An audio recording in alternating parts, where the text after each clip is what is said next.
tugas kami dalam memenuhi tugas nomor 1.4 mengenai aksi nyata. Baik,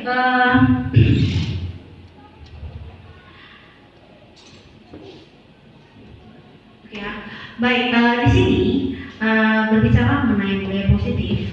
Budaya positif ini merupakan hal-hal yang baik yang pantas untuk kita terapkan dalam dunia pendidikan. Ada beberapa konsep-konsep dari budaya positif. Nah, yang pertama ada istilah perubahan paradigma belajar. Yang kedua, disiplin positif. Yang ketiga, nilai-nilai kebajikan. Yang keempat, kebutuhan dasar manusia. Yang kelima, motivasi perilaku manusia. Yang keenam, posisi kontrol guru. Yang ketujuh, keyakinan kelas. Dan yang kedelapan, segitiga restitusi.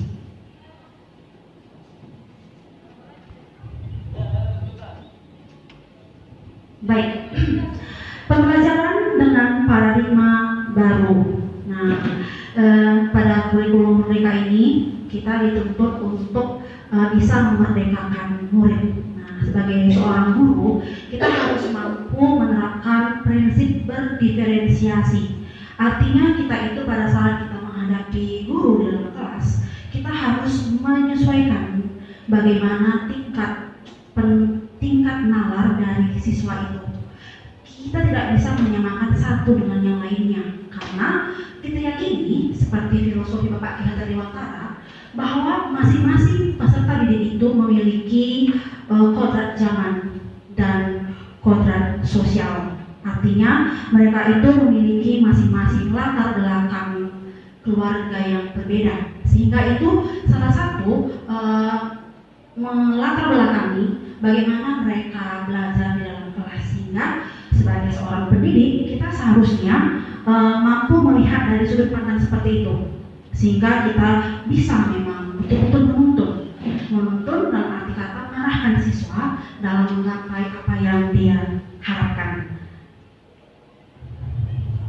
Nah, ini ada istilah miskonsepsi tentang teori kontrol. Nah, di sini kan kita lihat ya ada gambarnya, ada ikon di buah 2, di mana di sini dikatakan ilusi guru mengontrol, dia mengarahkan siswa, mengarahkan geraknya. Nah, yang kedua, ilusi bahwa semua penguatan positif efektif dan bermanfaat. Tentu apa yang kita lakukan kepada siswa tentu harus kita pastikan itu berdampak positif kepada siswa. Yang berikutnya, ilusi bahwa kritik dan membuat rasa bersalah mampu menguatkan karakter. Nah, kadang-kala kita sebagai seorang guru, pada saat siswa melakukan kesalahan, kita kerap melakukan hal-hal yang membuat siswa itu merasa bersalah. Nah, di sini hendaknya rasa bersalah yang kita berikan kepada siswa itu jangan membuat dia menjadi down atau putus asa, tapi hendaknya rasa bersalah itu bisa semakin memotivasi mereka untuk memperbaiki kesalahan yang mereka sudah perbuat. Nah, dan yang keempat, ilusi bahwa orang dewasa berhak memaksa. Nah, ini seringnya kita mengatakan kami gurumu, harus kamu patuhi peraturan kami. Nah, sebenarnya di sini ya kita sebagai tenaga seorang guru kita harus sebagai model. Artinya kita jangan hanya giat memaksa saja, tapi hendaknya kita memberikan contoh yang baik, menjadi teladan, sehingga apa yang kita lakukan bisa diaplikasikan dan dicontoh oleh peserta didik kita. Di sini ada istilah mengubah paradigma stimulus respon ke pendekatan teori kontrol. Di sini ada stimulus respon. Realitas kebutuhan kita sama, sedangkan menurut teori kontrol realitas kebutuhan kita berbeda.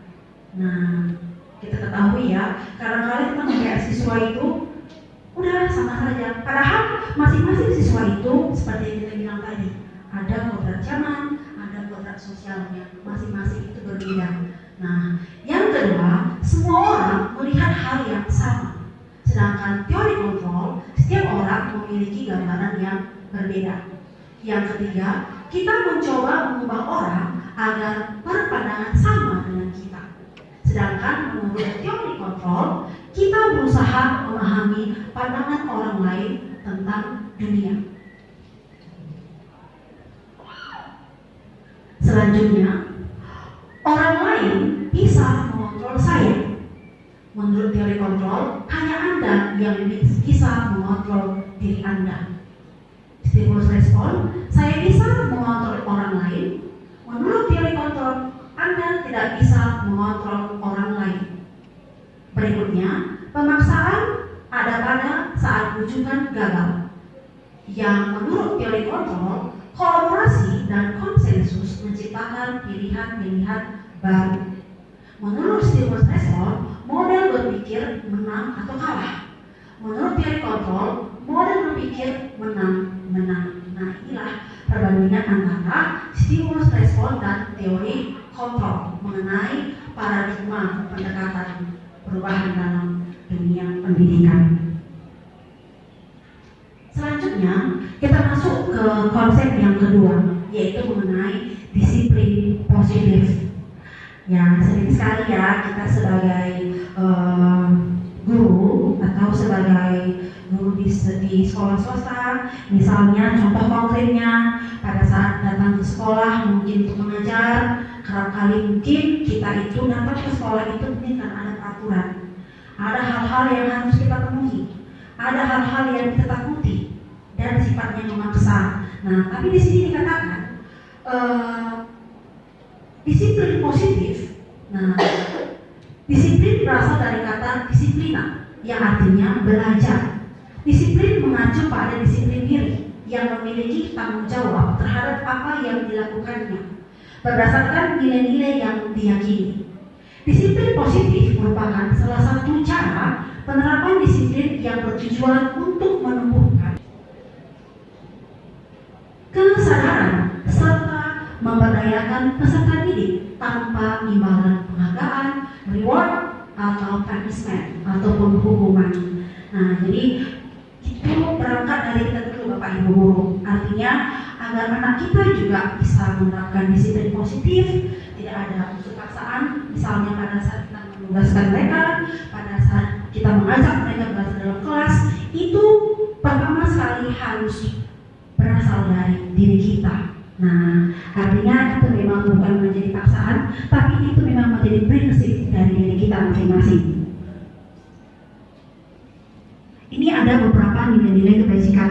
Nah, contoh nilai kebajikan atau organisasi yaitu yang pertama, profil pelajar Pancasila seperti yang sudah diterapkan ya untuk anak kita di kelas 10, di mana kita mengharapkan siswa kita ini memiliki akhlak yang mulia, berkebinekaan moral, gotong royong, mandiri, kreatif, dan ternalar medis. Ada juga institusi EIO, ya, di mana mereka itu memiliki kebajikannya ada toleransi, rasa hormat, integritas, mandiri, menghargai, antusias, empati, keimanan, kreativitas, kerjasama, percaya diri, dan komitmen.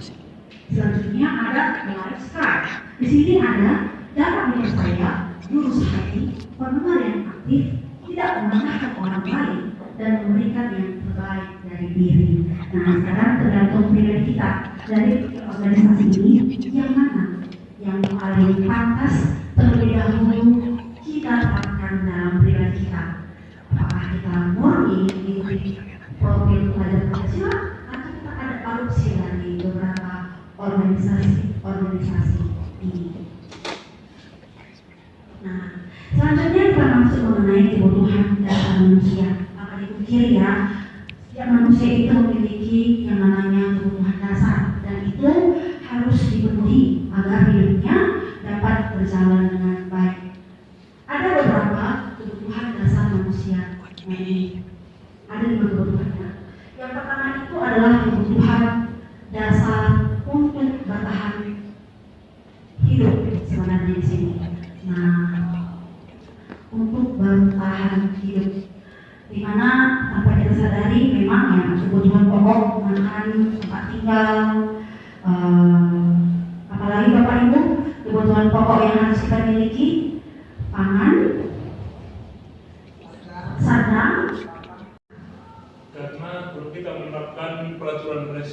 kontribusi tadi, berarti kita juga mendidik anak ke hal yang positif. Mengarahkan ya Pak, kita sebagai manajer di situ ya. Terima kasih Pak atas jawabannya. Bagaimana Ibu, apakah setuju? Setuju ya. Jadi sebagai guru memang yang paling penting itu kita itu harus menerapkan poin restitusi. Walaupun faktanya kerap kita melakukan poin yang pertama, pemberian hukuman. Tapi katanya itu bisa melukai hati dan perasaan anak kita, dan itu harus kita hindari. Selanjutnya, nah ini saya rasa sangat penting ya. Saya juga selama mengikuti pendidikan guru penggerak ini sangat membuka hati saya. Terlebih pada saat kami melakukan ruang kolaborasi antara guru-guru penggerak lainnya. Nah, di sini ada 5 posisi kontrol guru. Kelima posisi kontrol tersebut begini. Pada saat kita menghadapi siswa bermasalah, siswa yang kerap sekali melakukan penyimpangan, tindakan mana yang kita lakukan? Nah, di sini ada 5 poin. Apakah kita sebagai penghukum? Apakah kita sebagai pembuat merasa bersalah? Apakah kita sebagai teman? Apakah kita sebagai pemantau? Atau kita sebagai manajer? Nah, ini ya, kadang-kala pada saat siswa itu telat misalnya, langsung kita bilang, ayo push up, atau mana tanganmu, biar saya pukul. Itu Bapak Ibu posisinya di mana nih? Pemberi hukuman atau teman? Tentu pemberian hukuman.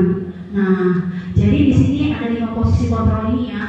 Kalau menurut yang kami pelajari, efektifnya katanya guru itu hendaknya posisinya sebagai manajer.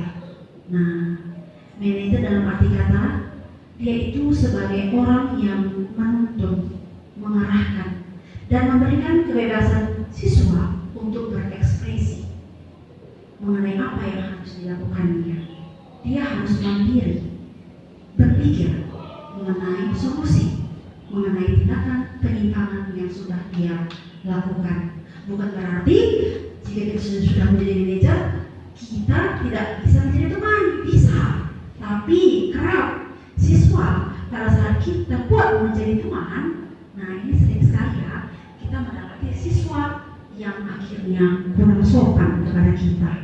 Nah, walaupun teman-teman ini bagus menjalin komunikasi yang searah, artinya komunikasi yang enak interaksinya, seperti teman lah. Tapi faktanya teman ini juga memiliki dampak sedikit yang negatif.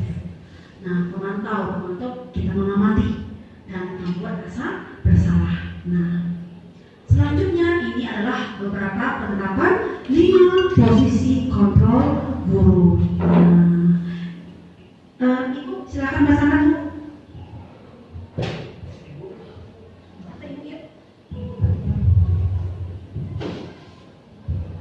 Contoh penerapan 5 posisi kontrol guru.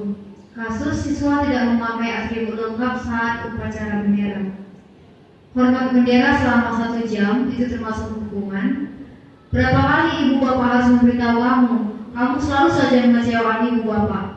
Membuat rasa bersalah. Kemudian, ayo dong ikutin aturan sekolah. Tolong bantu ibu bapak ya sekali ini. Ya sudah, tidak apa-apa. Lain kali jangan seperti ini lagi ya. Itu sebagai teman. Kamu sudah melanggar peraturan sekolah. Kamu tahu konsekuensinya. Setelah upacara kamu beli atributnya ke koperasi dan jangan diulangi lagi. Itu sebagai pemantau. Kemudian, apakah kamu tahu kesalahanmu? Kira-kira bagaimana kamu memperbaiki kesalahanmu? Itu dia sebagai manajer.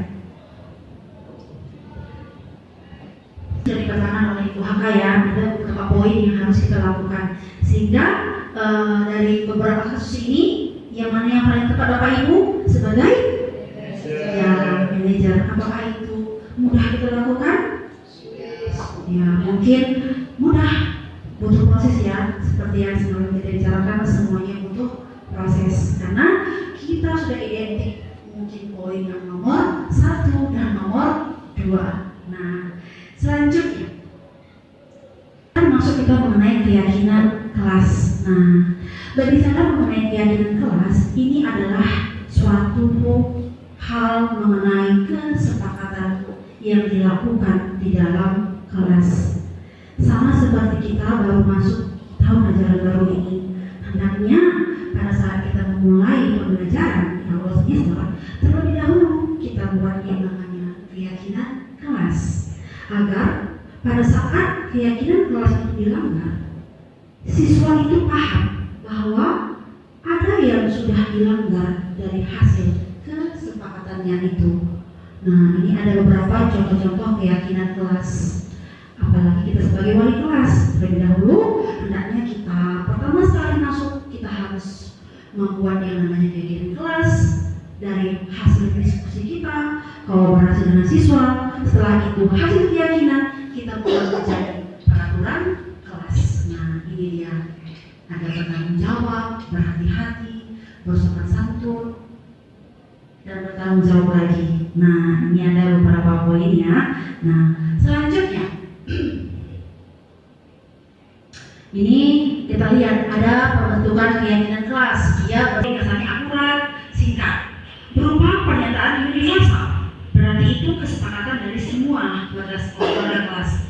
Dibuat dalam pernyataan positif, sedikit saja agar mudah diingat, sesuai dengan kondisi kelas dan sekolah agar mudah diterapkan.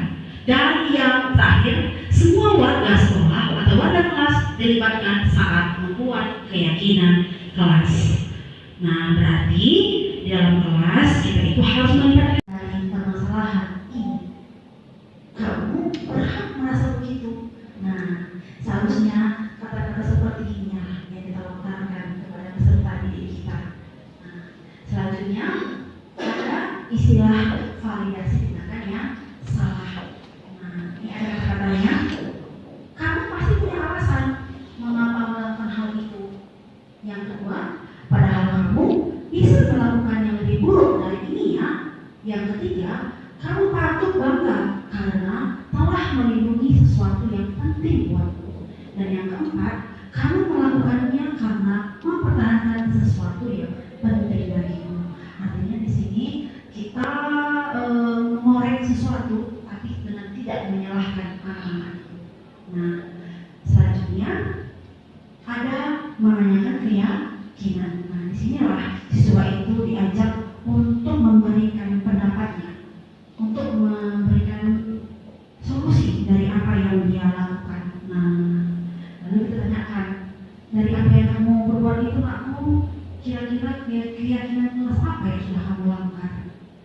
Nah, terus dari apa saja sebenarnya sudah kesepakatan sebelumnya? Seperti apa gambaran sebuah kelas yang ideal menurut kamu? Dan yang terakhir, kamu ingin menjadi orang yang seperti apa? Nah, sehingga itu mengubah hatinya. Dia berpikir, oh saya ini salah, bukan karena pasangan, tapi memang karena hal-hal yang sudah terubah di dalam benaknya.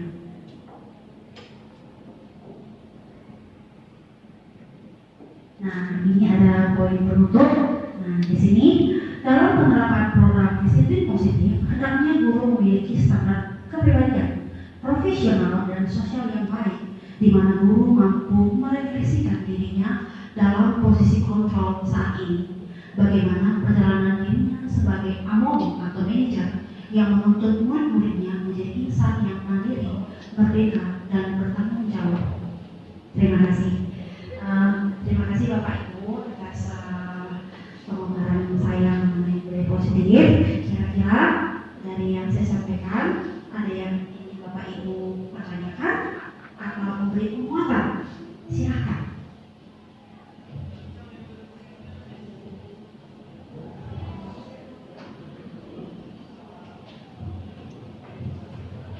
Ya, silakan Ibu. Terima kasih Bu, dari pemaparan Ibu saya rasa cukup bagus ya Bu ya. Tapi mungkin dalam penerapannya itu masih sangat sulit seperti itu. Karena kalau seperti itu ceritanya kan kita seperti harus selalu mengalah kepada siswa. Dan kadang-kadang kalau selalu mengalah ini seperti membenarkan, kita kan tadi kayak ada validasi Iya, melakukan hal yang salah itu kita validasi lagi. Jadi seakan-akan kita melakukan pembenaran buat apa yang mereka lakukan. Jadi bagaimana tanggapan Ibu? Bagaimana cara kita seperti itu? Karena itu kadang-kadang kalau kita validasi lagi kejahatannya itu atau kenakalannya, takutnya yang ianya ke arah yang lebih negatif pula larinya. Oke, terima kasih. Terima kasih ya kepada Ibu Haka mengenai pertanyaannya. Memang betul ya, ini sangat tidak, ibaratnya hanya mungkin teori kita gampang untuk membacakan dia, tapi faktanya, realitanya dalam kehidupan kita sebagai guru itu sulit untuk dilakukan. Nah, tapi kembali lagi ya ke filosofi pendidikan berdasarkan Pak Ki Hajar Dewantara, ya kembali lagi bahwa memang seorang guru itu dia harus sebagai penuntun memang.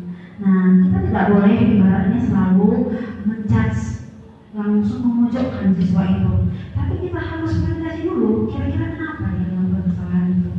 Nah, dan apa kira-kira hal-hal yang ingin dilakukannya untuk memperbaiki kesalahan itu. Nah, Ibu bilang takutnya nanti mengarah hal yang lain. Nah, disitulah guru itu sebagai manajer, artinya kita mengarah ke saat dia sudah lari dari rel, kita arahkan kita tidak lagi. Menurut kamu itu pantas nggak? Kalau pantas, bapaknya bagaimana? Nah, nanti dari situ didapatkan, oh iya Bu, saya salah Bu, berarti ini ya Bu harusnya. Nah, jadi dia kembali lagi ke rel, seperti itu dia Ibu. Bagaimana Ibu? Oke, terima kasih ya Bu. Bapak Ibu bagaimana? Bu, sudah? Baik, jadi inilah materi mengenai budaya positif. Semoga dengan budaya positif ini kita bisa terapkan di SMA Katolik Kalimantan. Semoga sekolah kita juga menjadi sekolah yang selain melanaskan Tuhan, sekolah kita juga menjadi sekolah yang melahirkan generasi-generasi yang harus akan belajar dan harus akan hal yang positif yang berdampak bagi kehidupannya kelak. Terima kasih.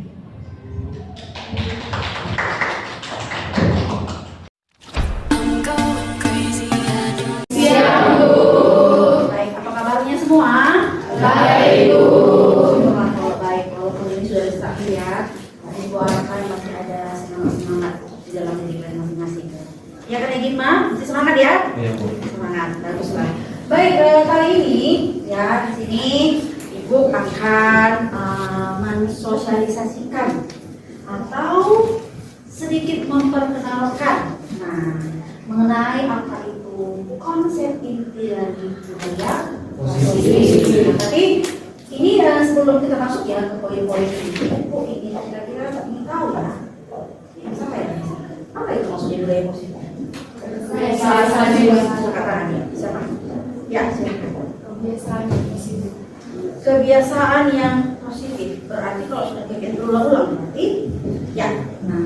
Jadi ini budaya positif ini adalah sesuatu yang kerap kita lakukan berulang-ulang dan dampaknya itu positif. Berarti dia berdampak baik kepada orang lain. Bukan hanya orang lain, tetapi juga kepada diri kita terlebih dahulu. Sehingga di sini kita masuk dulu poin yang pertama mengenai apa itu disiplin positif. Disiplin positif. Ini mana kira-kira sampai yang bisa? Jangan dibaca aja. Apa maksudnya disiplin positif? Suatu tindakan yang bagaimana?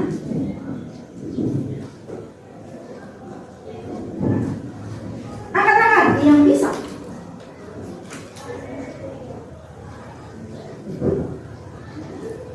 Ya, silahkan jawabnya. Disiplin positif itu bisa dikatakan sebagai suatu komitmen untuk selalu melakukan hal yang positif. Jadi dia komitmennya ada selalu untuk bersifat positif, baik itu dari pikiran ataupun dari Tepuk tangan buat bagus sekali ya. Ini kalau sebenarnya disiplin positif ini salah satu cara ya di mana disiplin itu memang betul-betul muncul dari dalam diri kita sendiri. Misalnya, tanya, Reva, kamu tiba ke sekolah pukul berapa? Pas. Itu misalnya kalau misalnya di peraturan di sekolah boleh datang jam 9, kamu datang masih jam 7 atau jam 9? Kenapa?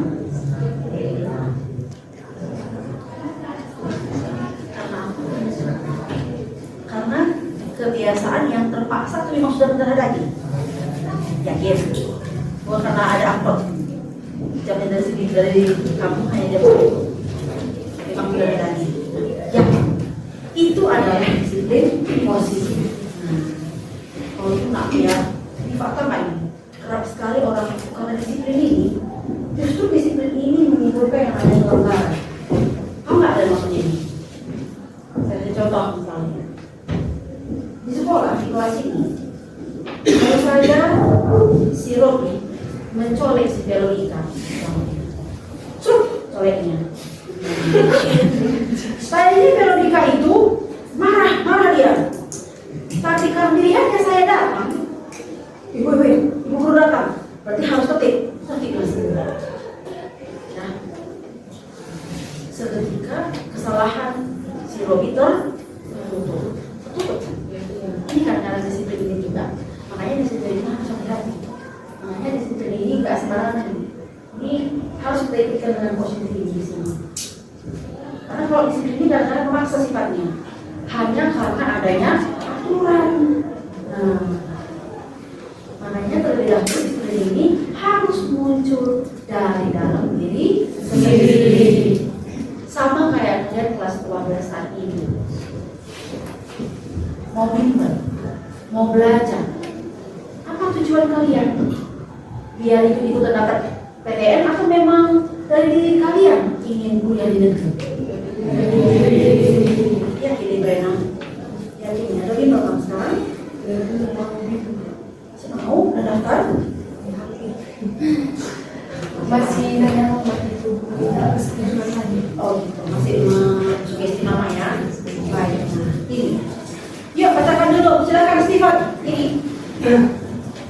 Disiplin positif merupakan salah satu cara penerapan disiplin yang bertujuan untuk menumbuhkan kesadaran serta memberdayakan peserta didik tanpa imbalan penghargaan atau reward, ancaman atau hukuman. Ya, ini paling bahaya. Woi, kalau disiplin dikasih bonbon, atau kalau disiplin itu kayak ya itu ancaman. Nah, atau kalau nggak disiplin, awas yang tidak mati itu hukuman. Yang mana yang paling pas ini? Reward, ancaman atau hukuman? Satu tidak sebenarnya. Satu tidak. Itu harus memang dari dalam diri sendiri. Berarti kalau kamu mengharapkan reward, pada saat saya kasih kamu permen, kamu nggak konsisten lagi dalam pola seperti itu. Nah, jadi ini hati-hati ya. Reward, ancaman dan hukuman. Selanjutnya, kita masuk ke poin nilai-nilai kebajikan. Apa itu kebajikan? Nilai-nilai kebaikan. Nah, pernahkah kamu mendengar profil pelajar Pancasila? Pernah? Apakah kamu sudah menerapkan dalam dirimu? Nah, inilah yang kami harapkan muncul dalam dirimu. Apa saja itu? Beriman, apa aja? Berakhlak mulia, berkebinekaan global, gotong royong, mandiri, kreatif, dan bernalar kritis. Di kelas ini, siapa yang sudah percaya sama Tuhan? Semua. Yakin? Bagus sekali.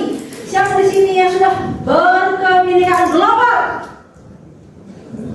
Karena nggak tahu apa itu berkebinekaan global. Apa berkebinekaan global?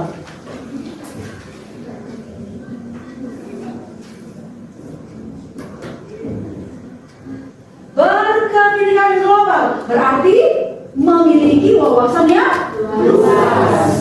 Dia nggak deso, dia yakini bahwa orang Malaysia mereka itu beraneka ragam, heterogen, baik baik dari segi etnis, baik dari segi agama.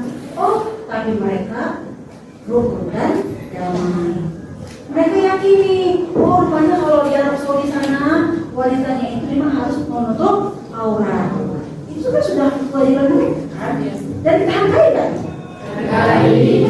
Bukan seperti kata dalam tempur. Jangan kita merasa bahwa orang salah di paling hebat, orang yang lainnya tidak. Nah, jadi ini poin yang kedua. Yang ketiga, gotong royong. Gimana?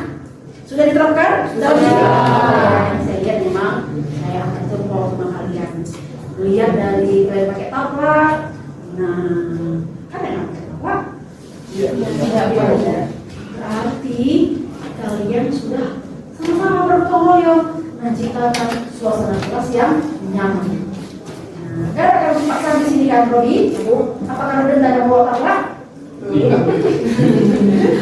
taplaknya dibawa pulang lagi? Enggak tahu. Ini pakai plastik kan? Nah, on ya. Baik. Selanjutnya, mandiri. Wah ini. Gimana kita mandiri? Apa maksudnya mandiri? Ya, sampai yang bisa mandiri maksudnya.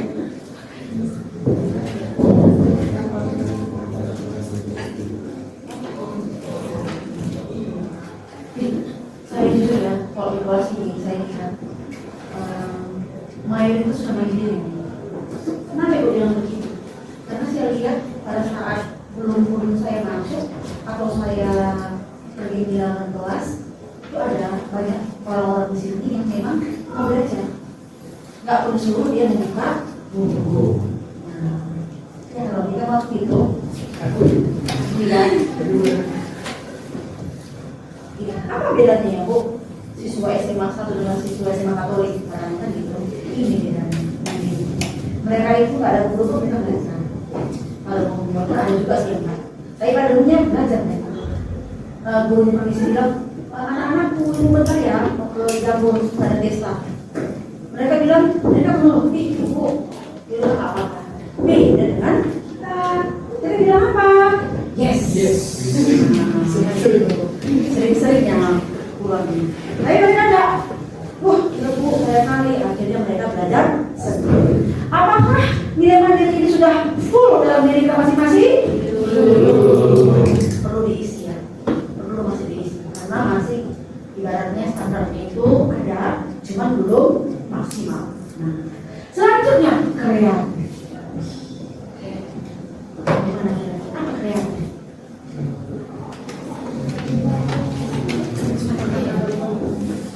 Mampu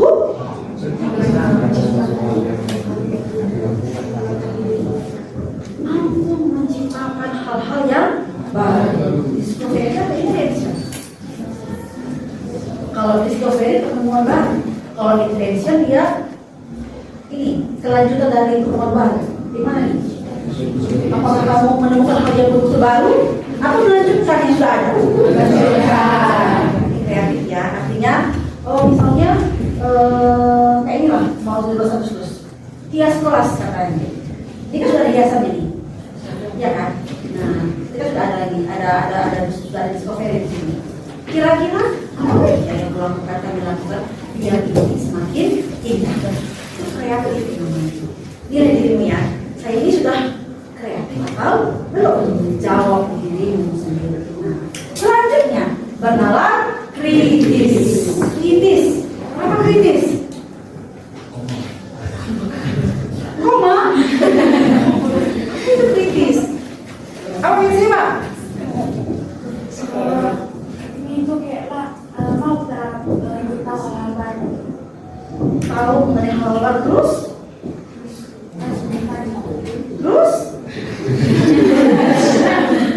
Apa yang paling sering dipikirkan sekali? Tidak gampang percaya. Ya, dalam kritis nih. Makanya saya bilang, kamu percaya terus. Kita lebih kalau perasaan aku ngasih, kalau lebih yakin harus percaya. Itu kritis. Kalian ya, siswa kelas 3 SMA diajak untuk kritis. Jangan asal terima. Harus seleksi dulu. Itu nggak ini. Itu nggak dapat. Sama kayak kalian dari gurumu. Nggak semua apa yang kami bilang itu benar. Ya, kecuali kita diajak untuk juga Bapak Ibu. Makanya sering debat antara siswa dan guru. Pak, pendapat saya nggak gitu lah. Bu, nggak gitu lah. Saatnya jam ke-8 dimulai. It's time to begin the 8th lesson. Baik, selanjutnya masuk ke organisasi yang kedua, PGP. Apa aja di sini aku? Toleransi, rasa hormat, integritas, mandiri, menghargai, antusias, empati, keingintahuan, kreativitas, kerjasama, percaya diri, dan komitmen. Ada komitmen kalian? Sudah. Apa komitmen kalian? Harus sukses. Apa jalan harus sukses? Nggak gitu ya, Pak. Harus lewat proses yang benar. Sesuai dengan jalurnya, saya harus sukses. Oke, bagus sekali. Empati apa? Ini dengan aktivitas ada sesuatu yang diberikan. Selanjutnya masuk ke keterampilan hidup. Misalnya, kamu lihat apa itu saya. Saya ini orangnya bisa nggak ikut saya? Balik itu kalian. Jangan-jangan orang curhat sama aku, besoknya langsung ku bocorkan.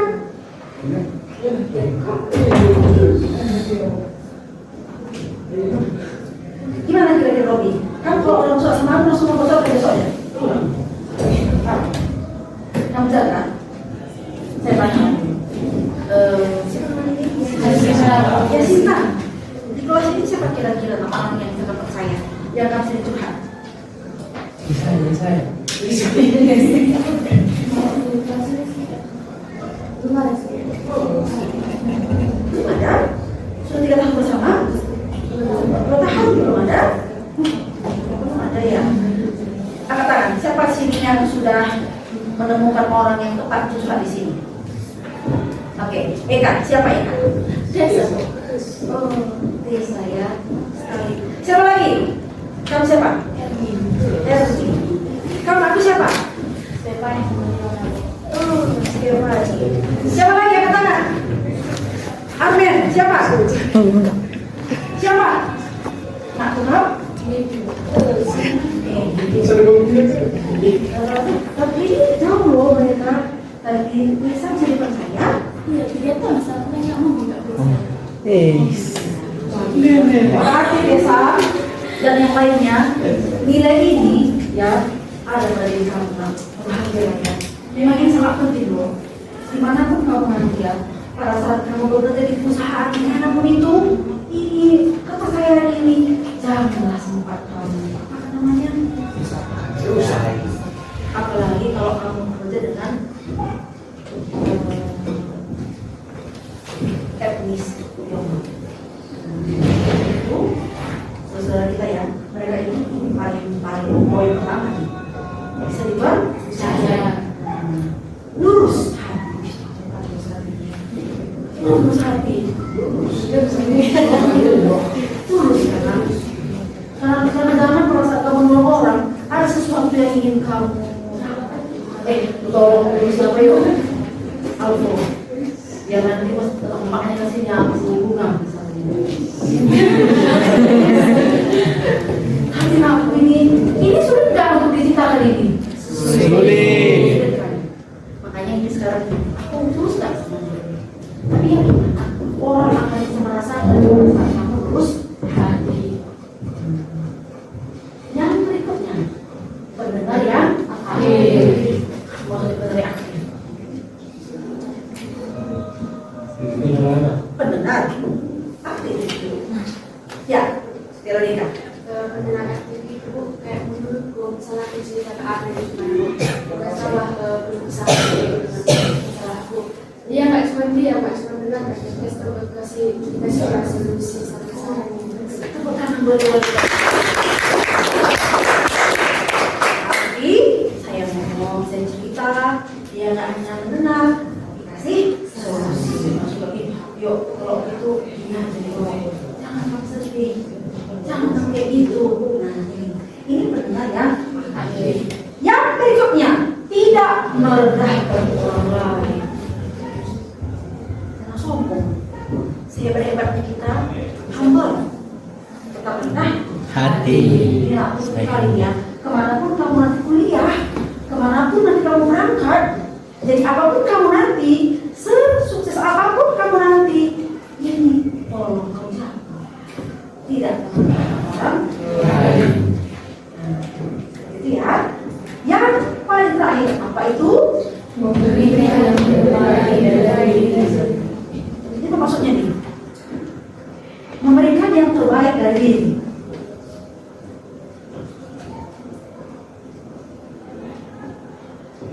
Ya, Veronica. Maksudnya jika kita melakukan sesuatu itu berikanlah yang terbaik atau bisa dibilang itu jangan asal selesai atau membuat sesuatu jangan selesai, hasilnya yang terbaik itu.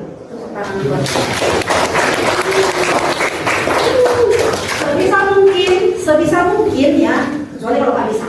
Sebisa mungkin pada saat orang minta tolong sama kita, bantu, tolong ya. Kalau tidak mampu, berikan yang terbaik. Kecuali memang kita tidak mampu, katakan tidak. Sorry ya, nggak bisa. Karena kita nggak mampu. Tapi kalau mampu kamu, orang minta tolong, itu harus betul kita. Anakku, ya. Oke. Baik. Selanjutnya, sekarang kita masuk ke poin kebutuhan dasar manusia. Gimana kira-kira? Apa saja ya yang menjadi kebutuhan dasar manusia? Kebutuhan untuk apa aja? Kebutuhan untuk hidup. Oke, itu meliputi apa saja?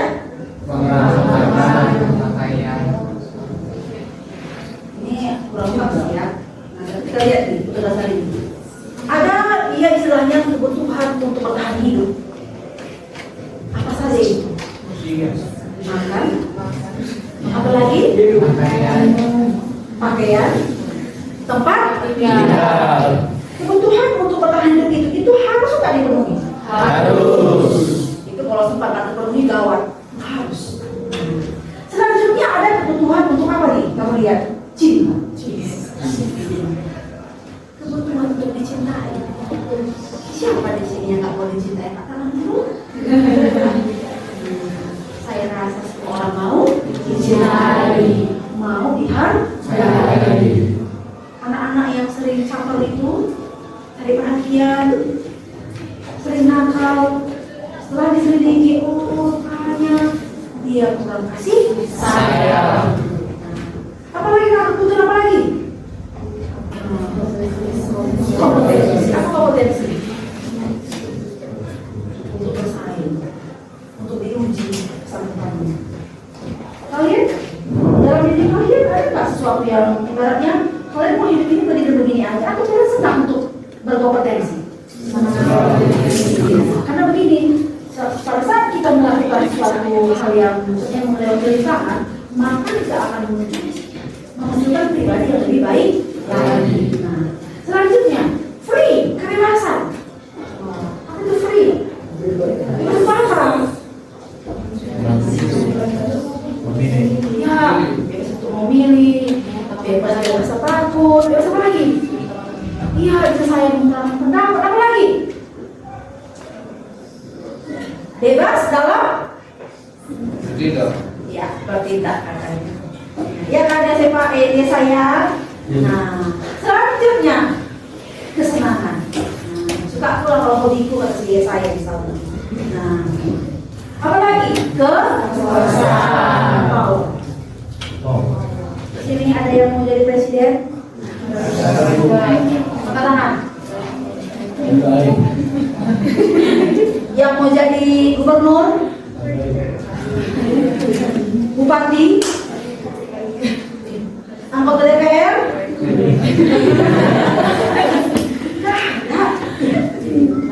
Yang mau jadi kepala sekolah? Berarti kan nggak mau. Ini penguasaan ini nggak ada sama dia ini penguasaan ini. Berarti kan? Pebisnis. Pebisnis berarti ingin menguasai apa tuh kalau bisnis? Ingin menguasai usaha.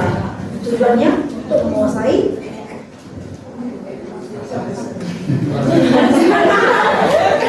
berarti ingin mendapatkan uang sebesar agar bisa menguasai orang lain. Steven, setuju? Kurang ya? Coba, kenapa Steven? Apa itu? Kenapa nggak setuju? Steven! Karena kalau merupakan uang itu kan bukan segalanya. Tapi tentang kebahagiaan atau tentang apapun tentang misalnya 5 dasar itu tadi kan bukan semua itu tentang uang juga gitu. Oh, berarti ini yang kekuasaan ini kebutuhan yang berikutnya nih. Berarti yang paling penting dulu kebutuhan untuk bertahan hidup. Oke, itu pertanyaan pasti. Selanjutnya, masuk kita ke motivasi perilaku manusia. Kayak gue bilang tadi, pada saat kamu melakukan sesuatu, apakah itu untuk menghindari ketidaknyamanan atau hukuman? Sedikit bisa logika. Nah, apakah kamu untuk mendapatkan reward atau penghargaan? Sedikit. Apakah untuk menjadi orang yang mereka inginkan dan menghargai diri sendiri dengan nilai-nilai yang mereka percaya? Ya. Jadi pada saat kamu kuliah kan, baik negeri, dosen kamu bilang, kamu dulu SMA swasta ya? Iya Pak, kok Bapak tahu? Iya, saya lihat dari gambaran kamu datang ke kampus di kelas, kamu selalu online. Berarti apa yang kamu lakukan selama kamu di SMA? Terbawa-bawa. Berarti memang bukan paksaan, tapi karena ada motivasi perilaku manusia. Ini kamu lihat lagi. Di sini ada tiga kata ya di sini, 3 istilah. Ada hukuman, ada apa lagi namanya itu? Konsekuensi, ada restitusi. Hukuman tahu? Kalian ini bertanya, kalian itu pada saat guru menegur, pada saat ada kesalahan, kalian lebih suka dihukumkah atau dikasih konsekuensi? Asal mana konsekuensi? Perjanjian. Baik, itu kita bahas sebentar lagi ya. Yang itu dulu lagi ya. Hukuman, konsekuensi dan restitusi. Nah, istilahnya kalau restitusi ini biasanya guru. Hanya kami guru itu disuruh milih. Kalian pada saat menghadapi siswa, yang mana dalam lakukan katanya? Apakah sering dengan hukum dengan cara koersif? Apa itu koersif? Apakah sering kita lakukan dengan konsekuensi atau ini kayak manajer kalian restitusi? Kalau restitusi ini disuruh siswa itu untuk memberikan pendapat sendiri. Ya kan, amin? Oke, selanjutnya. Baik, masuk kita poin yang terakhir mengenai keyakinan kelas. Sudah dilakukan enak Bu? Pada saat masuk semester ini tadi baru sudah masuk keyakinan kelas. Sudah dibuat dengan wali kelas. Baik, dengarkan. Keyakinan kelas ini adalah suatu hal yang dirumuskan oleh guru dan siswa. Ada kolaborasi di sini. Nah, kayak ibu bikin di kelas 10 itu, kelas S2 ya. Pertama saya masuk, langsung kami buat namanya keyakinan kelas. Nah, kami bikin dulu poin-poin yang harus kami buat guna kelancaran kelas selama 1 tahun. Meliputi apa saja itu keyakinan kelas di sini katanya? Apa ini? Apa? Saling membantu, apa lagi? Apa lagi? Peduli. Apa lagi?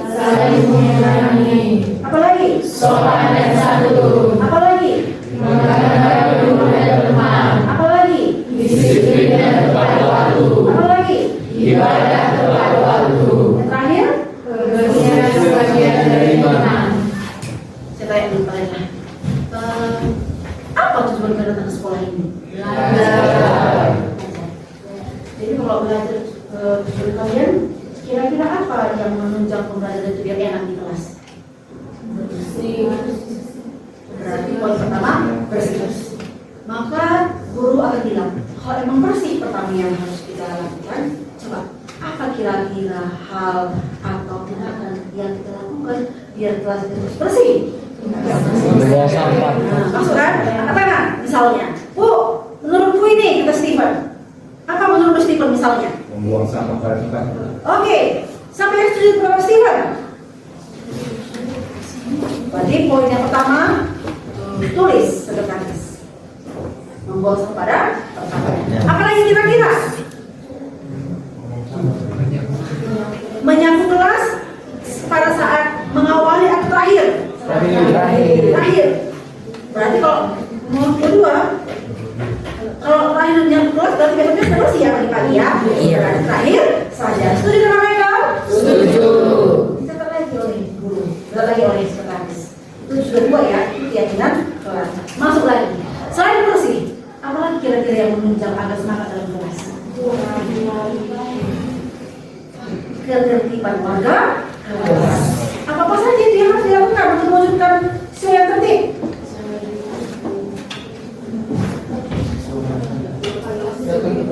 Datang tepat waktu.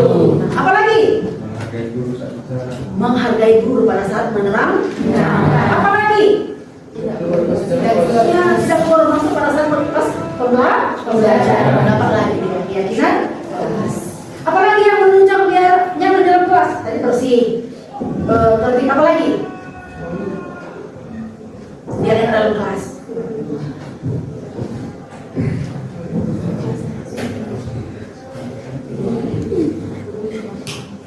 Oh iya Bu, kita kan masyarakat, berarti nggak boleh apa ya, tidak boleh egois ya.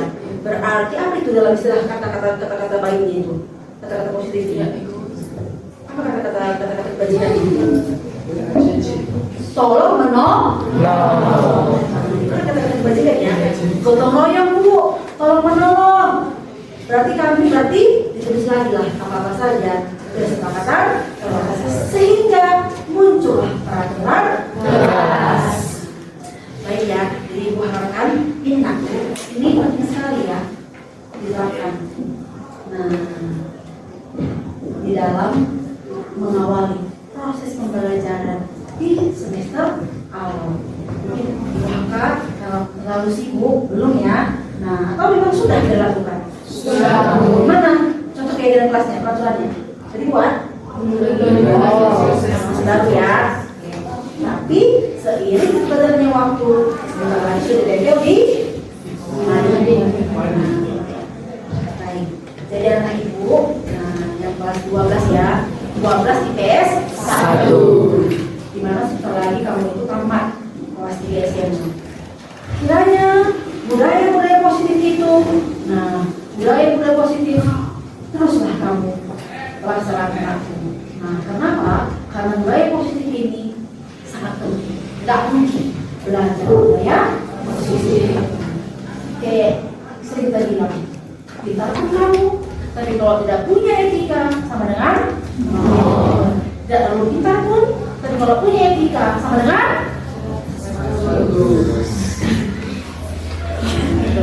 kira-kira ada pertanyaan? Paham? Jadi semangat terus ya. Semangat terus dalam melakukan hal-hal yang positif, baik dalam kelas maupun di luar kelas, baik sebagai warga kelas maupun warga sekolah maupun warga masyarakat. Karena kita hidup berdampingan dengan masyarakat, termasuk warga gereja ataupun masjid. Terima kasih untuk sosialisasi mengenai budaya positif. Semoga apa yang ibu sampaikan ini bermanfaat bagimu, bisa kamu terapkan dalam kehidupanmu. Karena yakinlah, kunci keberhasilan kesuksesan adalah berawal dari disiplin.